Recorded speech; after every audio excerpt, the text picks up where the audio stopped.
అరే ఏంది భయ్యా రిజ్వాను, మీ హోమ్ గ్రౌండ్ లో 300 ఏళ్ల తర్వాత ఐసీసీ ఈవెంట్ జరుగుతుంటే గట్టిగా 6 రోజులు కాలేదు, అప్పుడే అస్సాం ట్రైన్ ఎక్కేశారు. అరే ఎట్లుంది ఇండియా న్యూజిలాండ్ దెబ్బ, పాకిస్తాన్ అబ్బా. అరే నెక్స్ట్ బంగ్లాదేశ్ తో ఉత్తుత్తు మ్యాచ్ ఉంది, ఆ మ్యాచ్ ఆడేసి డైరెక్ట్ గా అస్సాం ట్రైన్ ఎక్కేయండి. అరే చాలే రోహిత్, మీకైతే ఒకే గ్రౌండ్ లో అన్ని మ్యాచ్లు అడ్వాంటేజ్ బాగా ఉంది, అందుకే మీరు గెలిచేశారు. లేకపోయింటే మీరు పాకిస్తాన్ కు వచ్చింటే ఒక్క మ్యాచ్ కూడా గెలిచే వాళ్ళు కాదు. అరే మీకేమైనా ఇంగ్లాండ్ లో పెట్టారా మ్యాచ్లు? మీకు మీ హోమ్ గ్రౌండ్ లోనే కదా పెట్టింది. హోమ్ గ్రౌండ్ లో న్యూజిలాండ్ తోటి మ్యాచ్ గెలిచే కాకపోతే గాని కథలు మాట్లాడుతున్నావు. అరే దుబాయ్ లో మాకన్నా మీకే ఎక్కువ విన్నింగ్ పర్సెంటేజ్ ఉంది, మాపై గెలవచ్చు కదా, అది చేత కాకుండా కథలు మాట్లాడుతున్నావేంటి? బహుమా మాతోని మ్యాచ్ ఈ రోజు, నీ ఎవ్వ రెడీగుండు ఒట్టిగానే 2 పాయింట్లు ఇవ్వడానికి. అరే చూసారు కదా ఇంగ్లాండ్ తోటి 350 రన్స్ ని ఎంత ఈజీగా చేసామో, అట్లుంటుంది ఆస్ట్రేలియాతోని. అరే మీపై మ్యాచ్ గెలిచి డైరెక్ట్ గా సెమీస్ లో అడుగు పెట్టేయాలి. అరే స్మిత్, వాళ్ళదా ఎర్రి మాలోకం, అందరూ వాళ్ళలాగే ఉంటారేంటి?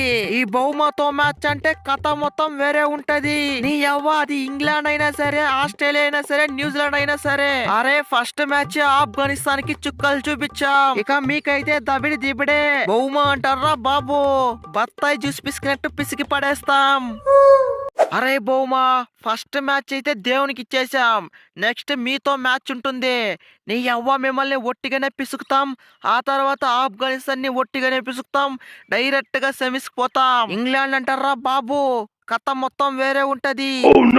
అరే ఎంత కష్టపడి 70 రన్స్ కొట్టా, నీ అవ్వ మ్యాచ్ మొత్తం బిస్కెట్ అయిపోయా. ఫస్ట్ లో ఏమో 4 వికెట్లు తీసేసి, ఆ తర్వాత వికెట్లు తీలే పాడోలేదు. అరే ఆ రచిన్ రవీంద్ర ఒక్క వికెట్ తీసింటే మ్యాచ్ గెలిచే ఛాన్స్ అన్నా ఉండేది, అది కూడా పోయింది. అరే పాకిస్తాన్ తో ఉన్న ఒక్క మ్యాచ్ అయినా గెలిచేసి ఇజ్జత్ అన్నా కాపాడుకోవాలి.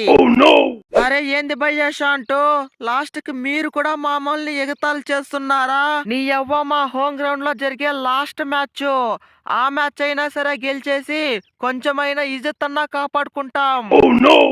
మై డియర్ ఇండియన్ ప్లేయర్స్, నీ ఎవ్వ రెడీగా ఉండండి. ఆ బంగ్లాదేశ్ ని పాకిస్తాన్ ని ఏ విధంగా పిసికామో ఆ న్యూజిలాండ్ కూడా పిసికేసి పాయింట్స్ టేబుల్ లో నెంబర్ 1 ప్లేస్ కి వెళ్ళిపోతాం. ఆ తర్వాత సెమీస్ లో ఆస్ట్రేలియా అయినా సరే, సౌత్ ఆఫ్రికా అయినా సరే, ఇంగ్లాండ్ అయినా సరే, ఆఫ్ఘనిస్తాన్ అయినా సరే ఒట్టిగానే పిసికి పడేద్దాం. అరే అది చూద్దాం లీగ్ స్టేజ్ లో లాస్ట్ పంచ్ ఎవరిదో. అరే మీరైతే రెడీగా ఉండండి, లాస్ట్ పంచ్ మాత్రం న్యూజిలాండ్ దే. అరే అదరా నానా, వీడియో నచ్చితే వీడియోని గట్టిగా లైక్ చేయరా, అలాగే సబ్స్క్రైబ్ చేయడం మాత్రం మర్చిపోకరా నాన్న. మళ్ళీ ఇంకొక వీడియోలో కలుసుకుందాం రా, అంతవరకు టాటారా నాన్న.